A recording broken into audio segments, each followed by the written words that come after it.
And thanks for inviting us in here on WTHR Plus. The Colts kicking off their preseason tonight in Baltimore. The focus tonight, as it's been during training camp, was QB1. So how would Anthony Richardson and Daniel Jones do against the Ravens, an opponent who didn't play their starters tonight? Dominic Miranda joins me in studio. He's got the highlights for us. Yeah, that's right, Scott. Obviously, all eyes on the quarterback battle, and why wouldn't they be? In preseason action, the score truly kind of is irrelevant. It's about the main takeaways you see throughout the game, and there are quite a few to take away from this first one for Indy this preseason. Obviously, we know what kind of happened with the quarterback position situation throughout this game, but let's go through it. Our first time seeing this team in live game action this year. Highly anticipated, a lot to be determined. Anthony Richardson getting the start tonight, and not a bad start for AR5. First throw of the game, an 11-yard completion to A.D. Mitchell. He's really been stacking days past week or so for the Colts, getting Tyler Warren involved early as well. We'll get to him a little bit later on, both those guys showing up tonight, but those would be the only two completions of Anthony Richardson's evening, as you very well know by now. Almost exactly halfway through the first quarter, during the second possession for the Colts, Richardson gets absolutely crushed. Never saw David Ojabo coming. AR immediately going to the sidelines. Trainers taking a look at his right hand, his throwing hand. His pinky did not look the way I'd personally want it to look, if you're catching my drift here. At the half, Shane Steichen saying on the broadcast, AR's pinky was dislocated and it was popped back in. He doesn't know the extent of the injury or how long he may miss at this point in time. So obviously not what you want to see for Anthony Richardson, who's battled many injuries throughout his young career and only got to throw it 3 times tonight. He was supposed to play a quarter and a half. So Daniel Jones checks in relief, and certainly he had some moments. Overall, nothing groundbreaking. He did have a nice few downfield throws, a deep throw to Tyler Warren, following up a deep throw to A.D. Mitchell. He ended the first half of action 10 of 21 throwing the football, 144 yards. That's under 50%, not exactly what you want to see. Riley Leonard took it the rest of the way for the Colts in the second half. All right, A.D. Mitchell, 2 catches, 37 yards. Tyler Warren, the rookie, 3 catches, 40 yards tonight. Both those guys really bright spots in this game. We love to see that. At the end of it all, the Ravens beat the Colts tonight, 24-16, your final out east. Overall impressions from this game, all right, Scott? Special teams outside Spencer Schrader, the kicker, not great. He was 3 for 4 field goals in this game. Felt like the Colts were dominated in the trenches, offensively and defensively. Feels like the Ravens kind of had their pick of the litter there, running the football, and not great for the Colts defensively as well. But QBs weren't great by any stretch. I thought Daniel Jones had some good downfield throws, like I said, and obviously Anthony Richardson leaves the game hurt. So not what you want to see first preseason game, the first half in particular, when your starters are out there. It's less than desirable for what you wanted to see, Scott, in this first action of the preseason. So toward the end of the game, we see Anthony Richardson on the sideline gripping a football with his throwing hand. Have any idea at this point how serious this dislocated pinky is? I would say a dislocation is better than it being broken. Yeah. Right? We just heard from Anthony Richardson after the game on the podium there saying he wanted to actually come back in the game. I'm imagining the Colts didn't want to force that situation, even if it's an injury that we could see him next week come back from. Better to be safe than sorry. He still played half a quarter what Daniel Jones was slated to play tonight, so maybe they can flip-flop again in that second preseason game against the Green Bay Packers. But all reports indicating he wanted to come back in the game, which tells me maybe not as serious, which is a good sign. What does this do, though, to the narrative that AR can't stay healthy? Did he miss 13 games in his rookie year, another 4 games last year? Tonight in a preseason game, dislocated pinky. Yeah, I mean, you can't run from it, right? If stuff like this keeps happening, especially if he misses significant time, that narrative won't go away unless you prove to us that you can. It's a shame because throughout this training camp, this two and a half weeks of training camp, nothing has come up. The shoulder hasn't come up. He's stacked days. He's looked better and better, and I really would have been interested to see what he could have done through a quarter and a half of football tonight, but hopefully this isn't serious. Only time will tell, but it certainly doesn't help that narrative. Yeah. It does help that he wanted to come back in the game. Of course, maybe he could just be saying that, but it doesn't help unless you don't get hurt, right? You got to be out there. Best ability is availability. Next week, Green Bay here. That's right. And the season kicks off a month from today. That is right. So a week from today, joint practice with the Green Bay Packers. Right. Week from Saturday, that second preseason game, and you got to hope this isn't significant because if he misses time, how can you accurately, see where he's at or kind of judge where he's at as a quarterback. And then it's like, is this Daniel Jones' job to lose? And I don't think we want to be there and write Anthony Richardson off just yet. So hopefully this isn't significant. We see him against the Packers this next week. All right, good insight and highlights tonight from Dominic Miranda. Well, tonight at 11, a nationwide debate over immigration law raises one question. Should undocumented immigrants be entitled to due process when taken into custody? That question is gaining traction in our state tonight, not just because of the planned ICE detention centers, but also because of comments from Lieutenant Governor Micah Beckwith. At a town hall in Vigo County, Beckwith claimed that undocumented immigrants don't deserve due process, sparking backlash from immigration advocates who say the Constitution disagrees. Our Alex Almanza talked with an immigration attorney tonight who says that Beckwith's remarks don't just raise eyebrows, they raise legal red flags. On Monday, Lieutenant Governor Micah Beckwith hosting another one of his signature town halls, this time in Vigo County, where comments about the rights of undocumented immigrants came under fire. They don't have a right to see a judge. Right. They came here illegally. Those comments made by Beckwith echo a larger sentiment from lawmakers on Capitol Hill: expedited removal and minimal judicial oversight for undocumented immigrants. It's a rhetoric that Rachel Van Tile with Exodus Refugee Immigration says is unconstitutional. You know, the 1951 Refugee Convention and the 1967 Protection of Refugees, they both require us to provide people with an opportunity to present their case. While undocumented immigrants don't have a right to stay in the U.S., the Constitution does guarantee them due process, meaning they're entitled to a hearing, the chance to present evidence, and the right to hire a lawyer, even if one isn't provided for them. I'm going to tell you what I believe, why I believe it, and if you don't like the answer, I heard you, I just maybe don't agree with you. And so, and that's okay. We live in a country where it's okay to have civil disagreements. Beckwith's remarks also drawing attention for a historical comparison. I kind of wanted you to kind of listen to how Beckwith compares this to some historical events.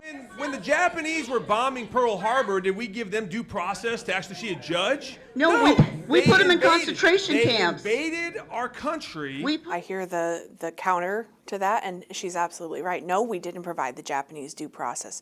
We put people in internment camps and we rounded them up, and it is a stain on American history that we did that. Now Van Tile says she's calling on Beckwith to retract his statements and for the governor to condemn the rhetoric. These people are trying to do it the right way. They're showing up to their court hearings, they're showing up to their interviews, and you're arresting them there. You're not going after the people that are truly criminals. Now, 13 News has reached out multiple times to both Beckwith and Governor Braun's office about those comments specifically, but neither responded to our requests for comment. In Indianapolis, Alex Almanza, 13 News. Tonight we want to take a closer look at Vice President J.D. Vance's brief stop here in Indianapolis. One focus today, midterm redistricting. This is an unusual move and one Democrats call a power grab. We're seeing this play out in Texas right now. That's where President Trump is backing a push to draw a new congressional map, all in an effort to pick up 5 additional House seats. Right now, Texas Democrats are in other states to block a vote. Here in Indiana, Republicans haven't said redistricting is happening, but we do know it was part of Vance's discussion today with Governor Braun and other state leaders. Hoosier Democrats think it's all but a done deal. He's here to rig Indiana. Not because the people asked for it, not because it reflects our values, but because they are terrified of something bigger than themselves. You, the voters. Congressional maps are typically redrawn after a census every 10 years. Right now, as you see, Indiana has 9 districts. 7 are held by the GOP, those are in red. 2 are held by Democrats, those are in blue, including Indianapolis. Indiana House Speaker Todd Houston shared a statement with 13 News after that meeting with the VP. It says, in part, we had a meaningful discussion, heard the Vice President's perspective on a number of topics, and will continue conversations as we work to advance Indiana and deliver results for Hoosiers. Hundreds of people gathered in the State House today to make their voices heard. They expressed opposition to the Vice President and plans to redraw Indiana's congressional boundaries. Kevin Galley is a retired attorney and a registered Democrat who says he thought it was important to show up today and stand up for democracy.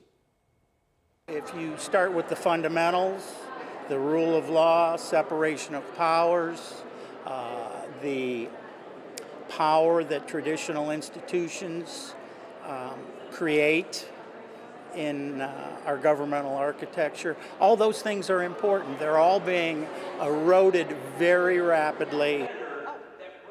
Galley also told us he hopes Governor Mike Braun will use reason and caution before making a decision on redistricting. Tonight, the Hancock County prosecutor says a deadly police shooting in Greenfield was justified. This happened July 7th at a home near State and Tague Streets. Police got the call about a domestic disturbance, saying 54-year-old Ted Feasel answered the door but then quickly closed it when officers tried to talk to him. When police opened the door again, they say Feasel was pointing a gun at them. 3 officers fired their guns in response. Feasel was shot and killed. Tonight, family and friends gather to remember a teenager who was killed in an Indianapolis shooting. The boy's brother, 24-year-old Waylon Coe, also died that July morning. And now their loved ones are left to celebrate Izzy Offit's 13th birthday without him. Happy birthday, Izzy! Fireworks and a balloon release tonight for Izzy. The family telling us that boy is forever 12 in their hearts. The celebration for Izzy held along Pendleton Pike. That's where he last saw fireworks himself. Now, when we talked to his mom in the days after the shooting, she told us she was at a loss for words, dealing with the loss of both of her sons. The brothers were discovered inside of a car with gunshot wounds near 38th and Lafayette. 19-year-old Anthony Bean is now charged with 2 counts of murder and 2 counts of intimidation in this case. Here's a look at the other stories making headlines right now. A jury just convicted an Indianapolis man of murder, and the prosecutor says the victim identified his killer. Investigators say Michael Coleman shot Sonny Gilbert in August of 2023. Coleman's sentencing is set for August 22nd. A teenager tonight is under arrest connected to a triple shooting along the downtown canal. The shooting happened early in the morning on June 21st. Police didn't say how they believe this 17-year-old was involved. Officers also arrested an 18-year-old in the case. Tonight, we now know the name of the bicyclist who was killed in a hit and run.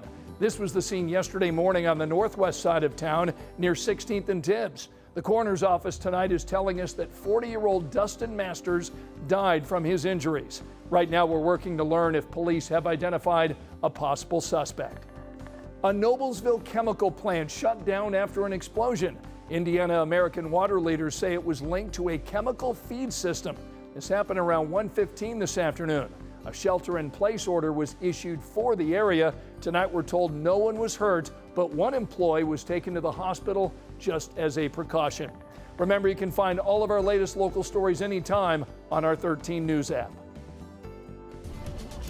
Well, if you were outside tonight, you felt it. It was warm this evening, and Rob's in for Angela tonight to tell us, get ready for another heat wave, right? Yeah, temperatures are certainly warming back up. And, unlike last weekend when we had that lower humidity, it felt great. The temperatures cooled down nice and quickly. And we love that. Overnight. It's not doing quite the same thing this time. We have the humidity that's a bit higher. Temperatures are staying mild. Take a look at some of the numbers out there right now. We've got values that are in the upper 70s. Even some low 70s, a few locations trying to cool off, even a 68 showing up, but the humidity has been on the increase, and you felt it out there. During the daytime, it feels hot and muggy. Overnight, the temperatures don't cool down quite as much, but there's really nothing major moving our way. No major cold fronts, no major storm systems, so what you see is what you get. This warm air mass that's in place, it's not going anywhere. And as far as rain chances, well, we had a few very isolated little pop-ups here and there. It was a little bit more active into parts of Missouri and Illinois, but outside of that, our forecast remains the same. Isolated shower chances over the next couple of days, and then through the evening, we actually had some of these high, thin clouds move through. Made for a beautiful sunset for some of you out there earlier in the evening. Tonight, we'll call it mostly clear skies. Temperatures dropping down to around 70 degrees during the overnight. and then picking the temperatures back up to around 90 by the afternoon. 70, 90, 70, 90, this pattern that we're in, that's not going to change very much. We'll take these numbers and maybe adjust them a little bit each and every day, but I think with the high temperature near 90, we'll have plenty of sunshine and a couple of clouds developing as we get through about midday. More cloudiness as we get into the afternoon. And tomorrow afternoon, I'll be watching the radar to see where those very isolated showers pop up. Most of you will not see rain tomorrow, but those that do could get in on some of that heavier rain that comes down very locally, almost block by block, as we've seen over the last couple of days. Same thing for Saturday. We do nudge the temperatures up just a little bit to 91. We nudge another degree on top of the temperature to 92 on Sunday. These are kind of the same scenarios of what we're in right now. Low rain chances, but not zero. Let's call it a 10 to 20% chance. And then each and every day after that, we start to increase the rain chances. This is certainly going to become much more common as we get into the middle part of next week, with more scattered showers expected in the afternoon. Much more familiar pattern that we're used to during the summertime with heat and humidity that's in place. High temperatures in the upper 80s to near 90, and a chance for scattered storms each afternoon. All right, thank you, my friend. A grand opening tonight for a big expansion at Noblesville High School. We're talking 100,000 square feet, more than 20 new classrooms, construction and welding labs, a second student cafe, and an expanded music space. Noblesville High School is one of the largest in our state with 3,300 students. The principal told us this is all about providing the best opportunities for young Hoosiers. This expansion means having enough space for students to pursue career readiness, learning that they're passionate about. Giving students the opportunity to try new things, grow their skills, and achieve at their highest levels possible. The superintendent says the project came in on time and under its $42 million budget. Kids got the chance to get a free bike helmet at the Children's Museum of Indianapolis today, all part of the IU Health Bike Safety Fair. Kids could take part in fitness challenges, demonstrations, and get a bike helmet fitted just for them. Organizers say it's critical for people of all ages to keep safety top of mind when they're out riding bikes. Helmets are the #1 thing that we can do to prevent any sort of head injury while we're riding our bikes and our scooters. We want you to be active, we want you to have fun outside, but we also want you to be protecting your head at the same time. Now, if you missed this event, IU Health will host others like it throughout the year, so keep an eye out for them. Hey, great news on Send the Love. Our viewers did it again. We hit our goal of $2,000 for Disciples of Joy Disaster Relief. This is the small nonprofit I've been talking about that has these volunteers who pack up supplies and then delivers them to Hoosiers who have experienced a natural disaster. Your donations this week could pay for tarps, buckets, garbage bags, cleaning products, masks, and even defibrillators. So if you make a $5 donation, if you'd like to do so, text the word LOVE to this number, 317-655-5740. You can also scan that QR code and I'll send you donation details. Thanks for sending the love this week to Disciples of Joy. That's all for us here on 13 News at 11. Thanks for joining us here on WTHR Plus. Have a good night.